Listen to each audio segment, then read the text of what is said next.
नौकरी का आपने कहा तो नौकरी हमने छोड़ दी थी 2007 में, इसलिए कि मुझे आवाम की खिदमत करने का बड़ा शौक था और उस शौक ने मेरी नौकरी जो है मैंने छोड़ने पर मजबूर कर दिया और आवाम ने भी मेरा मुकम्मल साथ दिया। मैंने शक्ति परिहार जी से अभी तक 2-3 घंटों से ज़्यादा मैं बैठा नहीं हूँगा, लेकिन उन 2-3 घंटों में मुझे ये लगा कि वाकई वो बात सुनने वाले हैं और काम करने वाले हैं, जज्बा रखते हैं। अगर वो उन्होंने ये भी मुझे आश्वासन दिया कि भाई मैं पुलडोडा के घर घर में आके इनकी हर मुश्किलात को देखूंगा, इनकी क्या पब्लिक ग्रीवेंस क्या है उसमें मैं जाके आपके साथ मिलके उनको उनका अजाला करने की बराबर। जब आवाम ने ये चीज़ देखी तो आवाम ने मुझे ये कहा कि हम आपके साथ पहले से ज़्यादा लोग हैं, लेकिन आपको भारतीय जनता पार्टी को ज्वाइन करना होगा।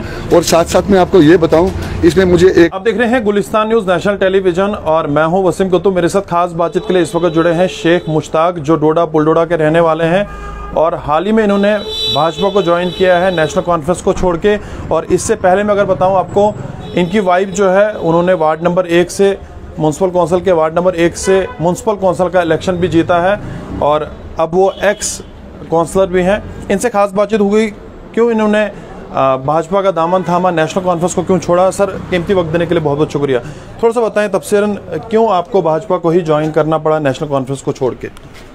वसीम साहब, आपका बहुत बहुत शुक्रिया, आपके चैनल का बहुत बहुत शुक्रिया। आप वक्तन फ़वक्तन हम जिस भी प्लेटफॉर्म पे हों या जो भी आवाम की ग्रीवेंसेस होती हैं उनको आप आवाम तक पहुंचाते हो, उसका बहुत बहुत शुक्रिया।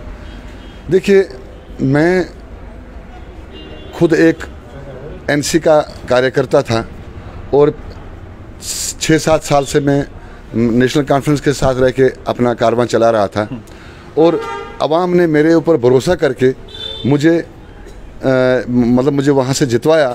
लेडीज सीट थी, ताकि जो वहाँ के बगलियाड़ प्रोजेक्ट डैम बनने की वजह से जो वहाँ के घर उजड़ गए, जो वहाँ का वो जो पूरा पुलडोडा था, वो वार्ड नंबर 1 माना जाता है म्यूनसिपल कौंसिल डोडा का, वो डिस्ट्रॉय हो गया।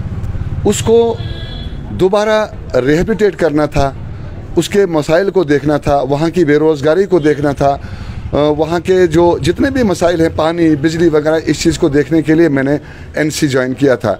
लेकिन बदकिस्मती की वजह से इन 5 सालों में न कोई ओहदेदार मेरे पास आया, न किसी ओहदेदार ने कभी ये कहा कि भाई आपकी क्या हालात है, किस हालात में गुजर रहे हो। हम दरिया के किनारे रह रहे हैं, दरिया चढ़ता है और हमें डूबने का भी खतरा रहता है। और ऐसा नहीं है मुश्ताक साहब, बड़ा इंपॉर्टेंट है, कई सारी बार मीडिया वहाँ पे पहुँची, पब्लिक ग्रीवेंस, और ख़ास करके मैंने लगभग 8 से 10 स्टोरियाँ की होगी पुलडोडा को लेके, क्योंकि वहाँ के लोग जो हैं सड़कों पर आते थे। उनका ये भी मानना था शादियाँ वगैरह जो हमारी होती हैं वो सड़कों से होती हैं। सड़कों से होती हैं, इसमें कोई शक नहीं। हमारा जो भी अगर दुल्हा आता है तो सड़क में ही हम टेंट लगाकर दुल्हन को सजाकर और विदा करते हैं। हत्ता कि जब कोई मरता है तो जनाजा भी रोड में ही होता है अब। और अगर कोई हिंदू भाई हमारा गुजरता है तो उसके लिए हमें कोई कोठा देखना पड़ता है जो पानी के बाहर हो, उस पर उसका अंतिम संस्कार करते हैं। लिहाजा ये हमारे साथ हालात ठीक नहीं रहे। और अब जब हमने आवाम की तरफ देखा तो आवाम इस वक्त जो है जोग दर जोग भाजपा में जाना चाहते हैं, भारतीय जनता पार्टी में ज्वाइन कर रहे हैं, उनके काम हो रहे हैं, उनके जो रहे पड़े काम हैं वो भी हो रहे हैं। खालिस और खालिस हम लोग हैं जिनका कोई नहीं है, ना कोई काम होता है।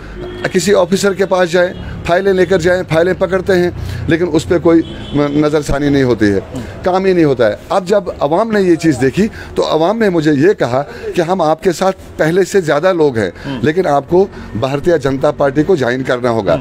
और साथ साथ में आपको ये बताऊं, इसमें मुझे 1-2-3 आदमियों का बड़ा मैं शुक्रिया करता हूं उनका, जिन्होंने मुझे 2-3 साल से जो मेरे मगर थे कि भाई आपके पेंडिंग मसाइल जो हैं ये हल हो जाएंगे अगर आप अगर आप बीजेपी में आते हो।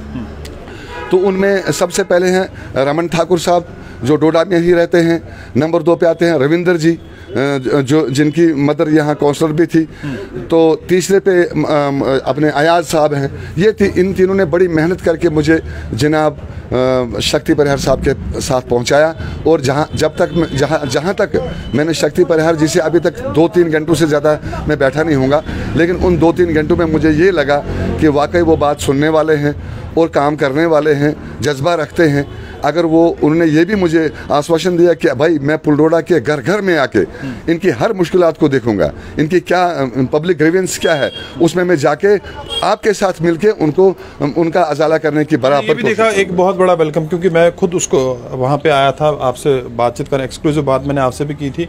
हमने देखा एक बहुत बड़ा वेलकम भी आपका भारतीय जनता पार्टी के ऑफिस में भी किया गया। देखिए वो तो बहुत बड़ी बात है क्योंकि हम 150 के करीब 150-200 जो लोग मेरे साथ थे, ये कोई मैं अपनी बात नहीं कर रहा हूँ, या आप इस वक्त सोशल मीडिया दुनिया के हाथ में है, आप देख सकते हो।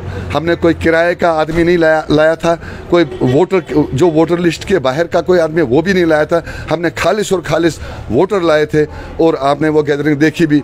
लेकिन जिस वक्त मैंने शक्तिराज परिहार जी का वेलकम देखा तो मैं परेशान हो गया कि इस तरह से तो आज तक हमारा किसी ने वेलकम नहीं किया है, और उस वेलकम के लिए मैं शक्तिराज परिहार जी का बहुत बहुत शुक्रिया करता हूं, आभारी हूं उनका कि आइंदा भी वो जो हमारे मसाइल हैं वो उन पर गौर करके हमारे मसलों को हल करने की पूरी तरह कोशिश करेंगे। और मैं नाज़रीन को बताना चाहूँगा जो हमें देख रहे हैं, शेख मुश्ताक साहब जिन्होंने असेंबली इलेक्शन भी लड़ा था बहुजन समाज पार्टी की तरफ से, कुछ बरस पहले अपनी जॉब भी उन्होंने छोड़ी है। मुश्ताक साहब क्या बचपन से इस तरह का शौक़ था? क्योंकि हम देखते हैं जब भी कोई चिनाब खित्ते के अंदर कोई आफत आती है, हादसा, सड़क हादसा होता है, तो चिनाब रेस्क्यू की टीम सबसे पहले होती है, जिसके चेयरमैन आप खुद हैं। तो क्या बताना चाहेंगे, बचपन से इस तरह का शौक़ था? चिनाब रेस्क्यू का नाम हम देख रहे हैं खित्ते चिनाब के अंदर काफ़ी बहुत बड़ा है। देखिए वसीम साहब, ये जो चिनाब रेस्क्यू है ये हम अपनी आखिरत को बचाने के लिए कर रहे हैं। मतलब हम जो काम करते हैं बगैर किसी पैसे के कर रहे हैं, और हमारे साथ 30-32 लड़के हैं, जिसमें 8-10 हिंदू हैं, बाकी मोहम्मदन हैं। हम रल मिल के जब भी कोई एक्सीडेंट होता है, जब भी कहीं कोई हादसा होता है, हम चाहते हैं कि अगर कोई दरिया में जाता है वो हम उसको निकाल के लवाहिकीन के हवाले करें, ताकि उसको कब्र नसीब हो या अंतिम संस्कार हो। एक ही दुख माँ बाप को रहता है, ये बार बार परेशानी हो जाती है कि भाई यहाँ पे गया था, कहाँ होगा, गया होगा, नहीं गया होगा। तो इसलिए हम ये काम करते हैं, चूँकि हम तैराकी जानते हैं, इस दरियाई चिनाब में हमारे बगैर कोई नहीं जाता है, हम ही इसमें जाते हैं, वो कहीं भी आप लीजिए। उसके लिए हमें बड़े बड़े अवार्ड्स भी मिले हैं। रहा सवाल नौकरी का, आपने कहा, तो नौकरी हमने छोड़ दी थी 2007 में, इसलिए कि मुझे आवाम की खिदमत करने का बड़ा शौक़ था, और उस शौक़ ने मेरी नौकरी जो है मैंने छोड़ने पे मजबूर कर दिया, और आवाम ने भी मेरा मुकम्मल साथ दिया। आवाम ने मेरा मुकम्मल साथ दिया। 2008 में अगर आवाम ने मुझे साथ कम दिया, लेकिन फिर 2018 में चूँकि लेडीज़ सीट थी, मैंने अपनी मिसेज़ का नाम रखा और हमने वो सीट निकाल दी। इस वक्त आवाम चाहती है कि मैं उनके पीछे चलूं, और लीडर का काम ही है कि आवाम के पीछे चलना। तालियों की खनखनाहट एक शायर को पसंद है, जब तक एक शायर को तालियां नहीं आगे से बजें तो उसका दिल खराब हो जाता है। लीडर के साथ आवाम होनी चाहिए, अगर आवाम ही नहीं है तो लीडर, एक आदमी लीडर करेगा क्या? लिहाजा मैं अकेला नहीं रहना चाहता, मेरे साथ आवाम है। अगर वो चाहती हैं कि आप भाजपा में आ जाओ, भारतीय जनता पार्टी में आ जाओ, तो मैं बिल्कुल तैयार था। तो क्या लगता है, जो ग्रीवेंस आपने बताई कि शक्तिराज परिहार जी के सामने भी आपने अपनी बात रखी थी, क्या लगता है जल्द से जल्द वो चीज़ें सारी हल? देखिए, उन्होंने मुझे बिल्कुल 2-3 घंटे की मुलाकात में उन्होंने जिस तरह से मुझे कहा कि मैं आपको अपने साथ चला के जहाँ जहाँ आपको दिक्कतें आती हैं, हम 101 कोशिश करेंगे उन दिक्कतों को दूर करने की और आपके काम निकालने की। और मुझे इससे पहले कभी किसी ने बताई इस तरह की बात? नहीं, इससे पहले कभी किसी ने ना हमारे साथ कोई, अभी तो परिहार साहब ही नहीं चले हैं, चलेंगे, लेकिन आज तक कोई नहीं चला हमारे साथ। ये हमारी रिहेबिलिटेशन का मसला है, पानी का मसला है, बिजली का मसला है, उजड़े हुए घरों का मसला है, हमारे ऊपर हर मतलब वहाँ कुछ लोगों का बना है मुआवजा, 12-15 घर हैं, 5 साल से मुआवजा बना है, आज तक नहीं मिल रहा है, जबकि उनके ऑनलाइन रिकॉर्ड उनका है, ऑनलाइन रिकॉर्ड निकलता है। चलिए, बहुत बहुत शुक्रिया कीमती वक्त देने के लिए। शेख मुश्ताक साहब हमसे बात कर रहे थे, जिन्होंने हाल ही में भाजपा को ज्वाइन किया, और भाजपा से कई सारी उम्मीदें इनको हैं। और जिस तरह से इनने बताया कि सबसे बड़ा जो हमारा मसला है वो है रिहेबिलिटेशन का। जिस तरह से जानते हैं कि बगलिया डैम जब बना था, पुलडोडा उस पूरी जद में आया था, पुलडोडा के अंदर जितने भी घर थे वो घर तोड़ने पड़े थे, कुछ घर वहीं पे अभी मौजूद है। जब भी बारिश वगैरह होती है तो घरों के अंदर पानी घुसता है, और इनका ये मानना है कि भाजपा की तरफ से बताया गया है कि जो भी आपकी परेशानियां उसको हल किया जाएगा। अब देखना होगा कि कब तक इनकी जो भी दिक्कत है उसको हल किया जाएगा। गुलिस्तान न्यूज़ के लिए वसीम गत्तू, डोडा।